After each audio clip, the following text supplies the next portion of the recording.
में एक टॉपिक है ऑस्टियोपोरोसिस, जो कि कैल्शियम डेफिशिएंसी से होता है। उसके बारे में आपको समझाना चाहता हूँ, मगर उसको समझने से पहले हमारी बॉडी में कैल्शियम कैसे एब्जॉर्ब होता है, हम पहले उसके बारे में बात कर लेते हैं। जब आपको ये समझ आ जाएगा कि कैल्शियम कैसे एब्जॉर्ब होता है, कौन कौन से ऑर्गन उसमें इन्वॉल्व होते हैं, तो हम ट्रेडिशनल चाइनीज मेडिसिन में सही प्रकार से डायग्नोसिस करके उसका ट्रीटमेंट कर पाए। जो एक वयस्क पुरुष होता है, वो लगभग अपने खाने में 25 मिलीमोल कैल्शियम ग्रहण करता है। हम उसमें से केवल 5 मिलीमोल कैल्शियम ही शरीर में अवशोषित कर पाते हैं। ये जो कैल्शियम है, ये मुख्यतः रूप से स्मॉल इंटेस्टाइन के जो ड्यूडेनम पार्ट होता है वहां पर वो एब्जॉर्ब, और उसमें जो काम करने वाली कोशिकाएं हैं जो उसको एब्जॉर्ब करती हैं, उनको एंटीरियोसाइट्स बोलते हैं, जिसका ऊपर का हिस्सा जो है वो ब्रश बॉर्डर कहलाता है। ये मैंने एक पार्ट बताया। दूसरा, विटामिन D3 कैसे बनता है और कैसे एक्टिव होता है। एक तो जो विटामिन D3 है वो हमारी स्किन में बनता है। हमारी त्वचा में एक पदार्थ होता है जिसको हम 7 डिहाइड्रो कोलेस्ट्रोल बोलते हैं। ये एक कोलेस्ट्रोल का डेरिवेटिव है। जब हमारी त्वचा पर सूर्य की यूवी किरणें पड़ती हैं, अल्ट्रावायलेट रेज पड़ती हैं, तो ये जो प्री विटामिन D3 में कन्वर्ट हो जाता है, यानी कि आपका 7 डिहाइड्रो कोलेस्ट्रोल ये कन्वर्ट हो जाता है प्री विटामिन D3 में, जो गर्मी से विटामिन D3, जिसको हम कोलिकैल्सिफेरॉल बोलते हैं, में कन्वर्ट हो जाता है। इसके अलावा जो थोड़ी मात्रा है वो हमें खाने से भी मिलती है, जैसे कि विटामिन D3 हमें जानवरों से मिलता है और विटामिन D2 हमें पौधों से प्राप्त होता है। अब ये कोलिकैल्सिफेरॉल के जो कन्वर्जन की प्रक्रिया है वो कैसे होती है, यानी कि उसको हम एक्टिवेशन प्रक्रिया बोलते हैं। ये जो डाइजेस्ट हुआ या जो कन्वर्ट हुआ, ये विटामिन ये आपके लिवर में जाएगा, तो ये जो विटामिन D3 है ये कन्वर्ट हो जाएगा कैल्सीफेडियोल में, या इसको हम बोलते हैं 25 हाइड्रोक्सी कोलिकैल्सिफेरॉल में। फिर ये जाता है किडनी के अंदर, यानी कि कैल्सीफेडियोल किडनी के अंदर जाता है और ये किडनी में जाकर ये कन्वर्ट हो जाता है कैल्सीट्रायोल में। उसको हम बोलते हैं 125 डाईहाइड्रोक्सी कोलिकैल्सिफेरॉल।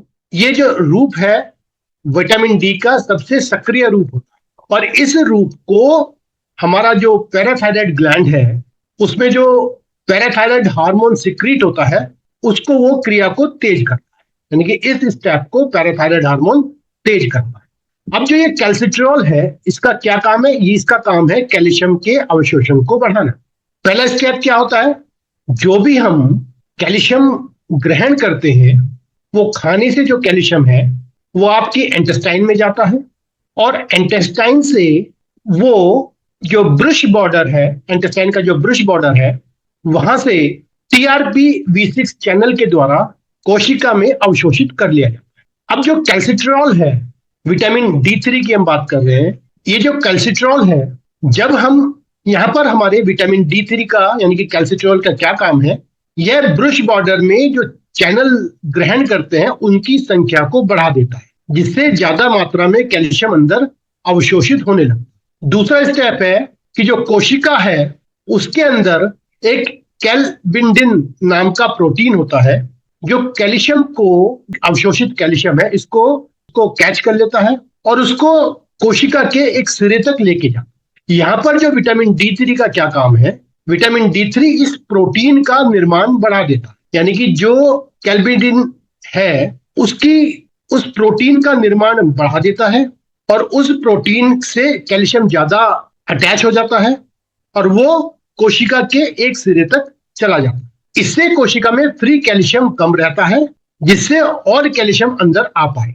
जब ये चिपक जाएगा तो और कैल्शियम अंदर आ पाएगा। अगर ये प्रोटीन वहां पर कम होगा तो कम कैल्शियम वहां पर एब्जॉर्ब होगा, और अगर ये प्रोटीन ज्यादा होगा तो वहां पर ज्यादा कैल्शियम एब्जॉर्ब।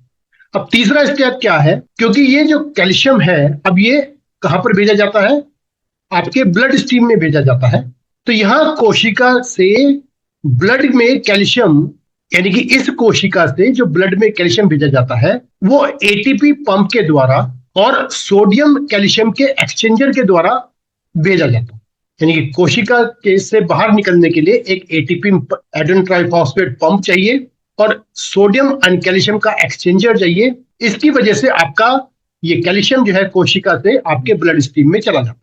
विटामिन D3 क्या काम करता है, इसमें ये एटीपी पंप की संख्या को बढ़ा देता है।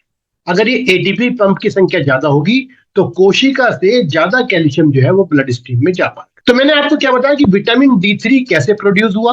विटामिन D3 प्रोड्यूस होने के बाद एक्टिव फॉर्म में कैसे बना, एक्टिव फॉर्म में आने के बाद उसने कैल्शियम एब्जॉर्ब में कैसे मदद करी।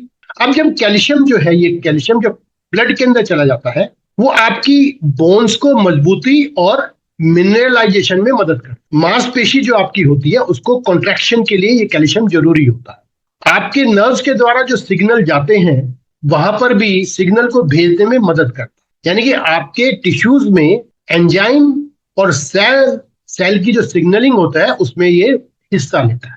तो मैंने आपको क्या बताया, आपकी स्किन से एब्जॉर्ब हुआ, यानी कि सूरज से विटामिन डी बनता है, फिर लीवर में जाता है, उसके बाद वो किडनी उसको एक्टिवेट करती है, फिर ब्लड फिर जो आते हैं यानी कि आपकी स्मॉल इंटेस्टाइन है वो इसको एब्जॉर्ब करती है और वहां पे एब्जॉर्ब करने के बाद ये कैल्शियम आपके ब्लड स्ट्रीम में पहुंचता है। यानी कि कैल्सिट्रॉल एक मास्टर की तरह है जो कैल्शियम अंदर लाने वाले चैनल, पकड़ने वाले प्रोटीन और बाहर भेजने वाले पंप तीनों की संख्या को बढ़ा देता है, जिससे आपके खून में कैल्शियम का लेवल बढ़ जाता है और बोन में, मसल्स में, नर्व्स में, और इससे सबको फायदा मिलता है। धन्यवाद साहब।